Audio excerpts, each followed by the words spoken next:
Thank you very much for the introductions, and a great opportunity to be here and talk about my absolute favourite subject on employer engagement, something I've been working on through my whole career for about 20 years. I know I only look 12, but really it has been that long.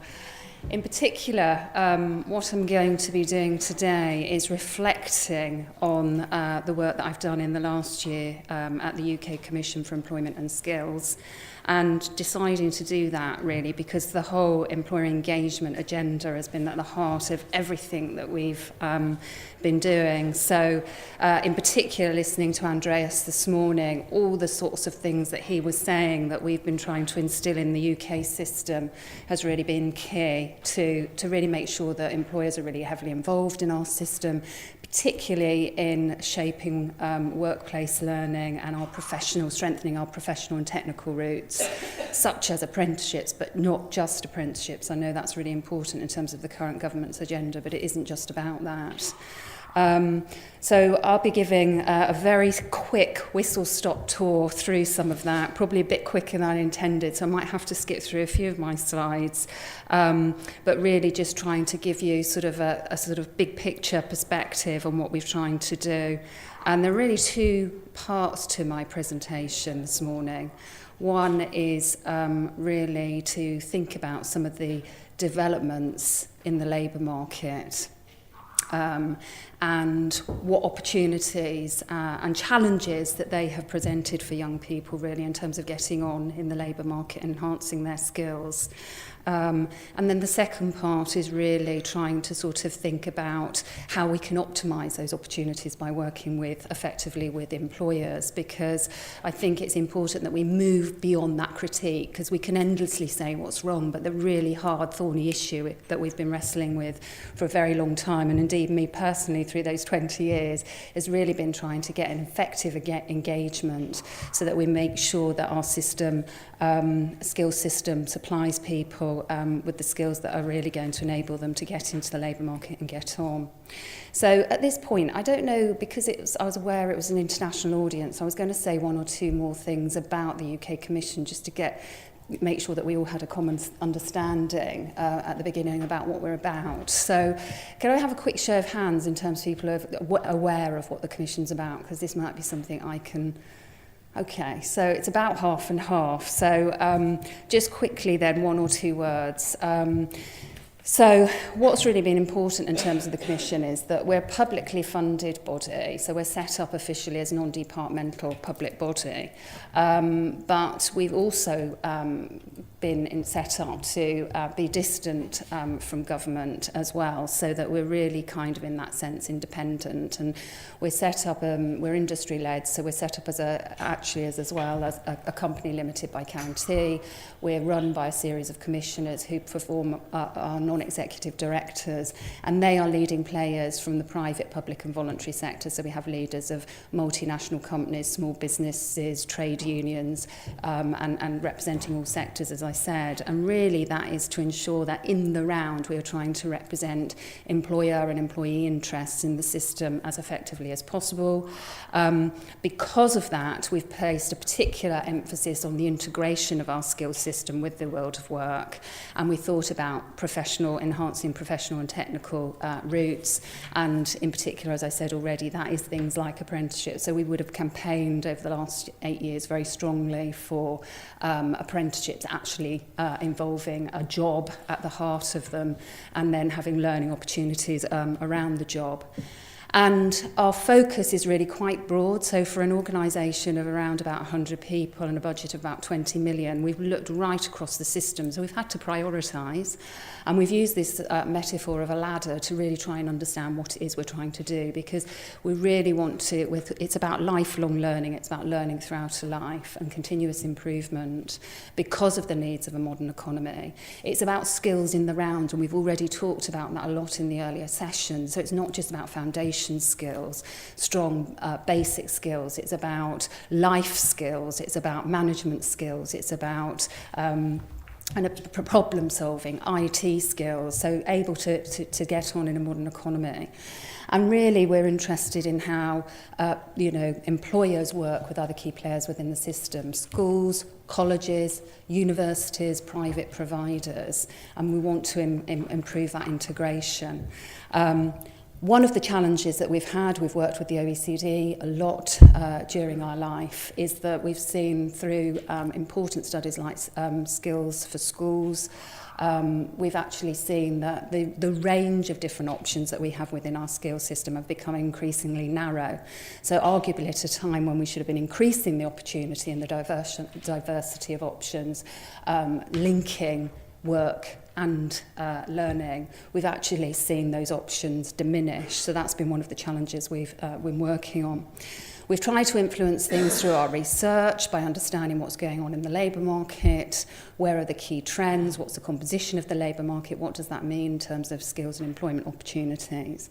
And then we've worked through a variety of different initiatives to try and work with different players to try and test and trial innovations and improvements. And then when we've identified what works, hopefully to move that more effectively through the system, to mainstream it, to make it more systemic, to move beyond these islands of excellence. That's in a nutshell what we've been trying to do.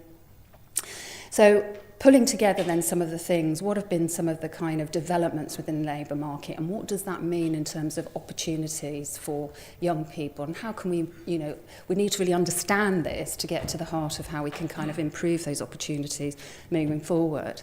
So drawing on some of the research we've done within the Commission, we've already referenced the future very much, and that's this reference slide here is something that I really wanted to underline as well.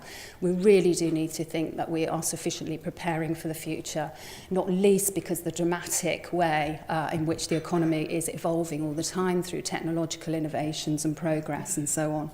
We did some research that identified some megatrends. There are 13 listed here. You can go and access it more fully on our website. And I won't have time. I could talk for hours about this slide because of all the developments, but I'm just going to sort of highlight one or two important things. And this isn't about crystal ball gazing. It's not about putting wet flannels in our head and thinking in a room what on earth is going to happen in the future at all. Because a lot of these mega trends already have roots in the past, they're already here. And what we're talking about is trying to understand how much more transformational change they're going to bring about in the world of work. So you take the example on the left-hand side there of technology and some of the developments around technology. And if you often personalise it in terms of your own career stories, you can see some of the fundamental changes that are taking place. Our lives are driven by smart devices. We have not only sort of iPhones and tablets that we're using to access information, products and services in real time, but we've got increasingly these applications at home in our working environments, and that is fundamentally changing the way that we work. It's blurring boundaries between personal and working life. We can literally work 24/7 in different industries. Increasingly, as time goes on, those boundaries between technology and the working life are changing. Really dramatic forecast about some of the effects of some of these. The worst saying that 50 to 3/4 of jobs are just going to disappear because of the effects of machines. Probably the reality is somewhere different from that, but what it does fundamentally mean is that we have to think about the skill sets that people need. It does raise issues about knowledge and how long knowledge is current. We've got to find mechanisms to update that knowledge, and these are important developments in terms of, equipping young people with the skill sets that they really need to be agile, to be empowered to learn and relearn throughout their working lives. So these are some of the important dimensions that we need to be thinking about. So that was a reference slide. I think the other thing to say about opportunities is that clearly this has been influenced in the recent cycle by economic shocks. And one of the most recent economic shocks was really with the global recession in 2008. And we're still adjusting to some of those effects, and that's illustrated here with this slide. Employers are still working through some of those implications, and it's raised real challenges. So, for example, we can look at that by thinking, okay, what are some of the indicators of economic performance? On the one hand, we have the number of people in work. On the other, we have how productive people are in work. And that ultimately shows us how employers, how effectively they're responding to some of these global pressures.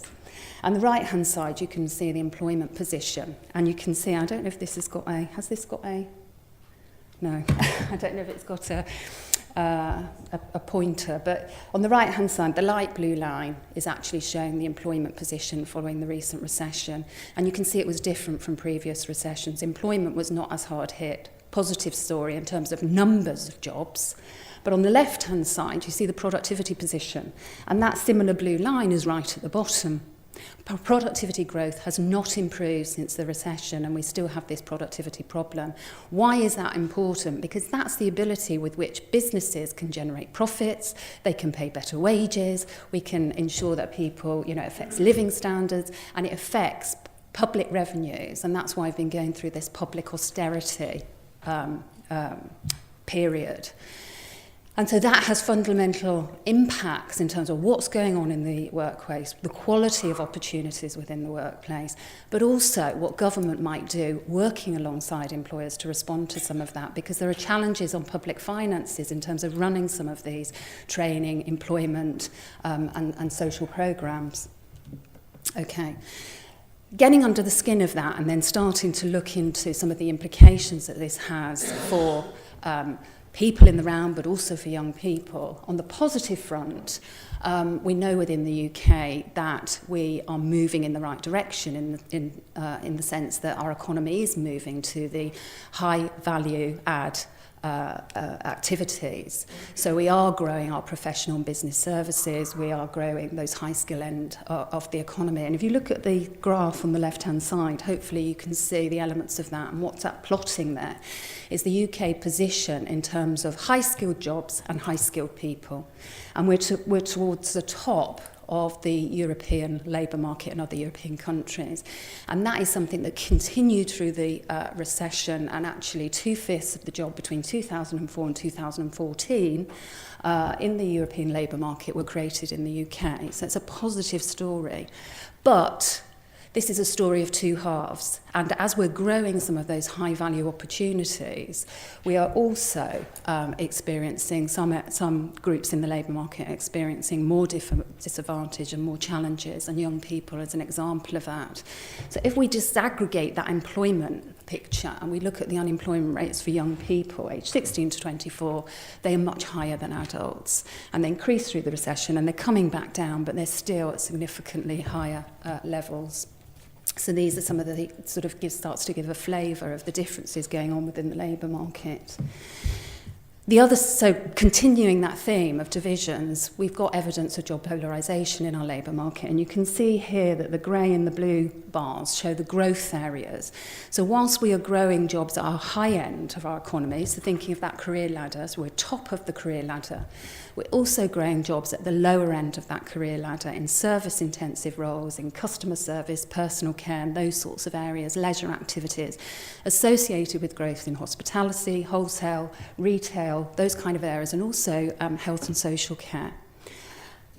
At the same time, we're hollowing out, because of the effects of globalisation and technology, we're hollowing out some of those middle roles in skilled trades, and that's the declining area at the bottom of the chart.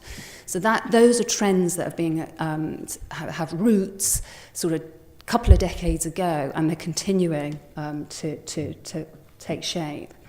If we look in a bit more depth at some of those flow and patterns and transitions within the labour market, and we disaggregate the opportunities out for older workers and younger workers, and again we're looking across the career ladder, high, middle and lower skilled roles in service intensive and labour intensive areas, what you can actually see here in the darker lines are the opportunities for older people, and they tend to be higher than the light blue lines, which are the opportunities for young people created by those job movements. And what you can see is that most of them have a big gap, except for the service-intensive area.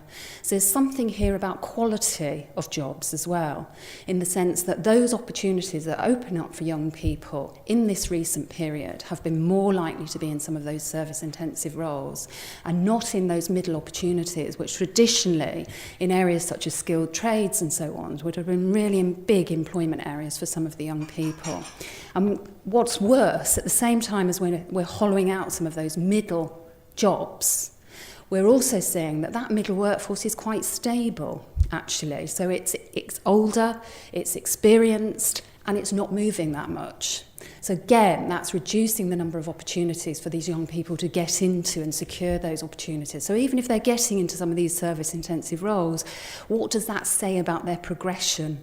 And thinking through some of the transferability across to different parts of the labour market.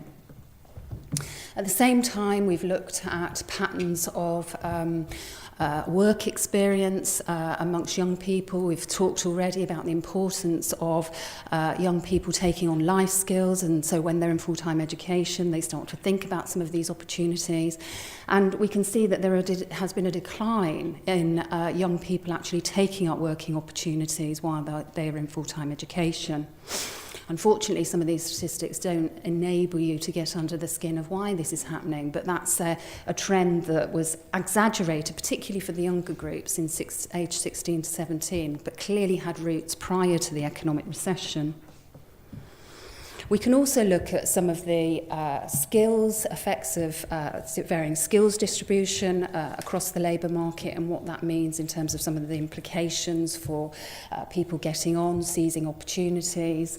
And we find, and Andreas already referenced it this morning, if we look at sources like the International Adult Survey, we see that right across, we have a very wide distribution across our labour market between high-skilled and low-skilled. So we have, very highly skilled people, and we actually have very low skilled people relative to other countries. And that does make a big difference in terms of the benefits that you can secure. So we've got the earnings here of the high skilled. High skilled people earn more relative to OECD average. Low skilled people are amongst the worst paid in terms of other OECD countries.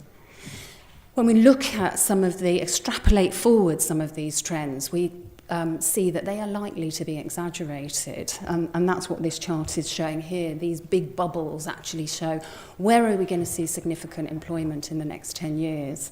And if you're looking at areas, and I don't know if you can see the letters from where you are, but some of these areas, K, L, N, O, those are some of the professional, highly skilled areas in health and social care, in education, and professional business services. And some of these other really big employment areas, wholesale and retail and hospitality, also really big employment areas, and clearly areas where there are these significant demands for these lower skilled service intensive roles. Okay, so I'm going to try and speed up. To really then try to get under the skin of this even further, you really need to understand what's driving this shape in demand for skills and employment. And for that, you've really got to get into understanding what employers are doing, what are their practices, and how is this contributing to the productivity position. And the short answer is that we need to improve, I'm not going to go into all the ins and outs of productivity here, but we do need to improve the way in which employers are running their businesses. And without that sounding patronising, if we look at practices like high-performance working, that are the sorts of practices where employers are really making the best use of their staff, they're training them, they're engaging staff, there is high-quality work. We see that only 12% of businesses have a full blend of those types of practices, and there's a wide variation in adoption. That doesn't mean to say that employers are not valuing, they're not investing in their workers.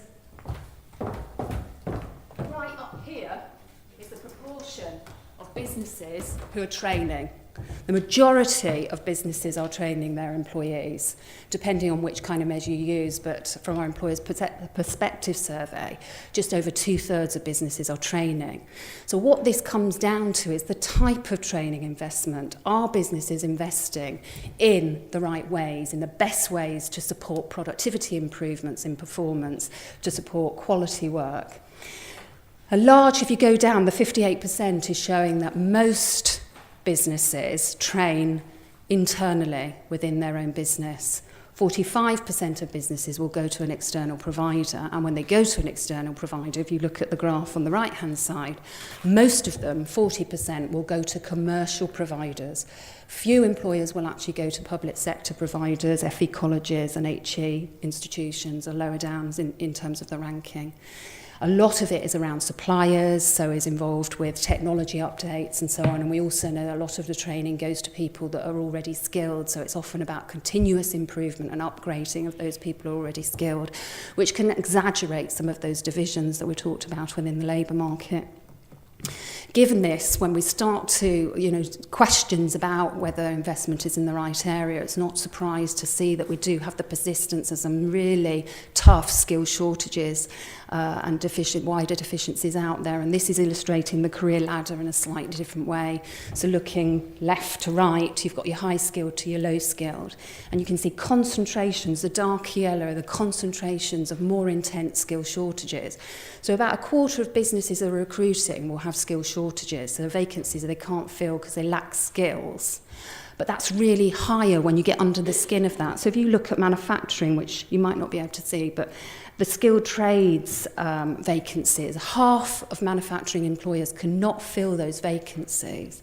And when you look at professionals, it's 2/5 of employers cannot fill their vacancies at the professional level. So these are really important skills deficiencies that we need to be able to tackle. And what's worrying is that then businesses, I said that businesses are not engaging with some of the public institutions and are not engaging in scale with some of our important national programmes either. So this is showing that only 15% of businesses on average across the UK actually have apprentices. And so international visitors in the room will know the sort of levels of engagement that they have. We talked about Switzerland earlier, we talked about Austria, we often talk about Germany.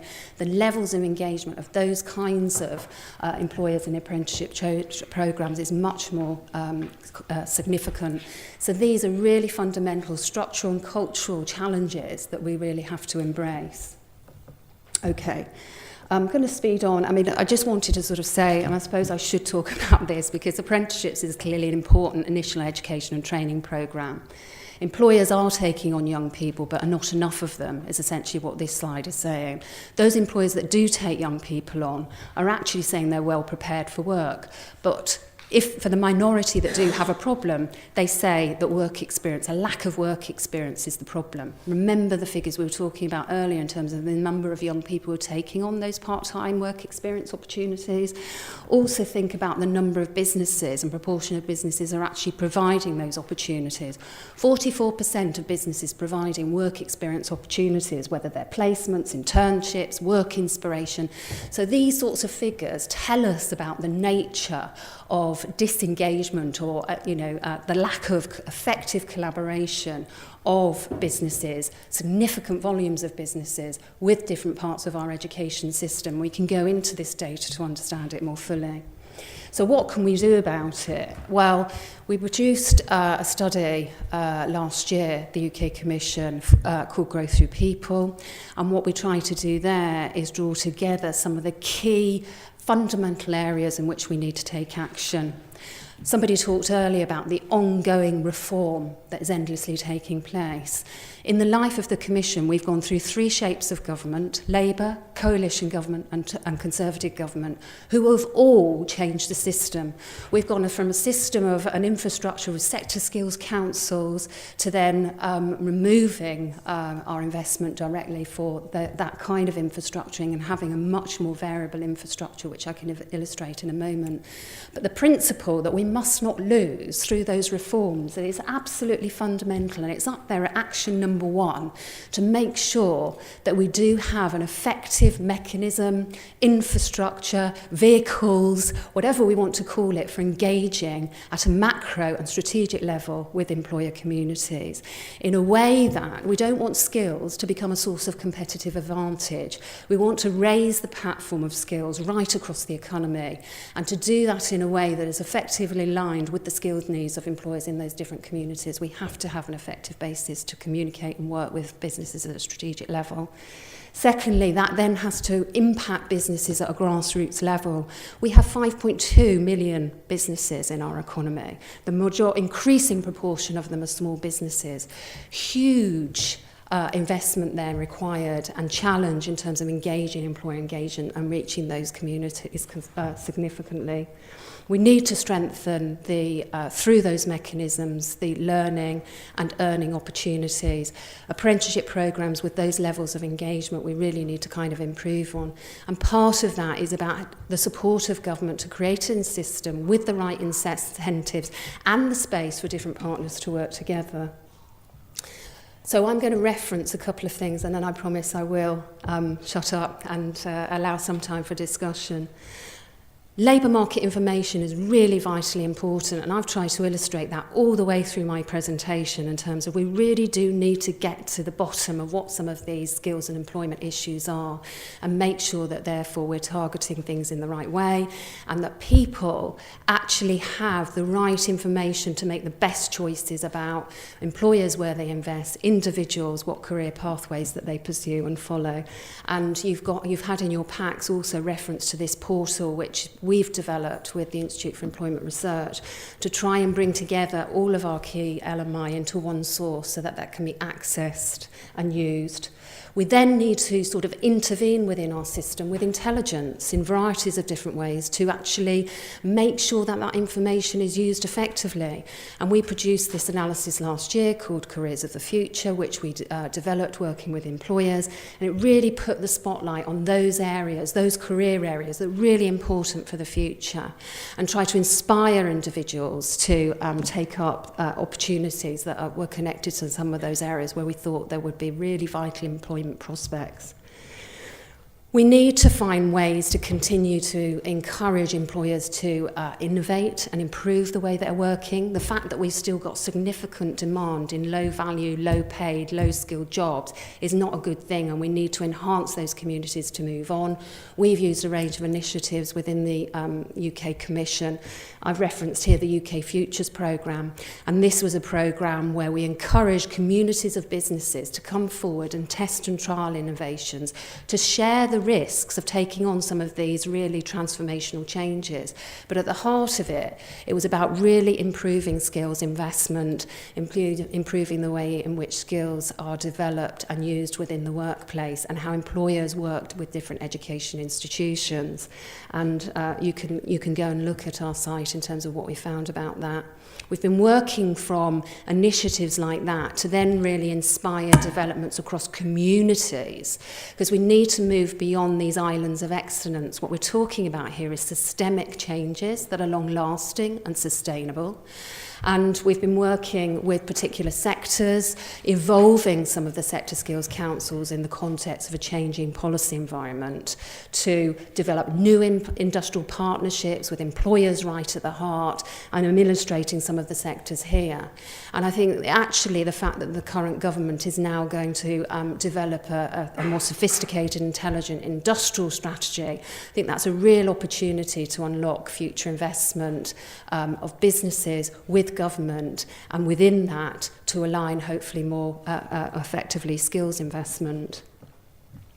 And the last thing I'm going to say is that we've got the latest initiative that we're running within the UK Commission is a productivity initiative.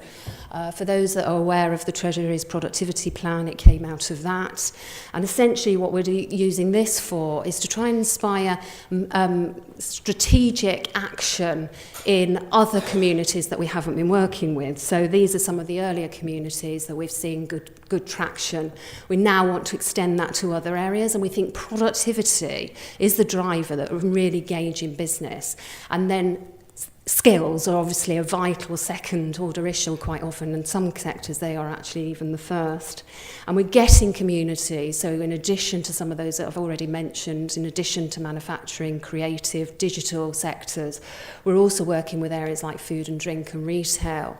And we're getting those sectors, often the work is directed through an important and respected trade association. So with retail, we've been working with the British Retail Consortium. With food and drink, we've been been working with the Food and Drink Federation. So these are important recognised membership organisations. And through those, we've been getting those bodies to create inspiring visions for their sectors about how they're going to make their sectors more productive. And within that narrative, it includes important action to drive better skills investment and to work with government on things like the Careers Service, to work with government on things like apprenticeships and strengthening professional and technical pathways in the round. And they've been bringing their products and tools together within this marketplace. And if you're interested in learning more about this, the actual digital platform where we're pulling all of that together is howgoodisyourbusinessreally.co.uk. And this is something that we hope will be a movement that evolves over time. And as the current government settles down with a new Prime Minister, a new structure for its government, a new cabinet, and commitments to important vehicles for moving forward, then hopefully that will really take effect. And I was going to reference, but I should probably shut up because I have probably gone on for a bit too long. I was actually going to try and bring to life some of the actual sectors that we've been working for. So at least I'll just tempt and whet your taste buds by referencing that, you know, the food and drink area is one area where they've been really taking action to strengthen professional and technical pathways, and retail is another. So I'll stop there. Thank you, Lesley. Really helpful presentation.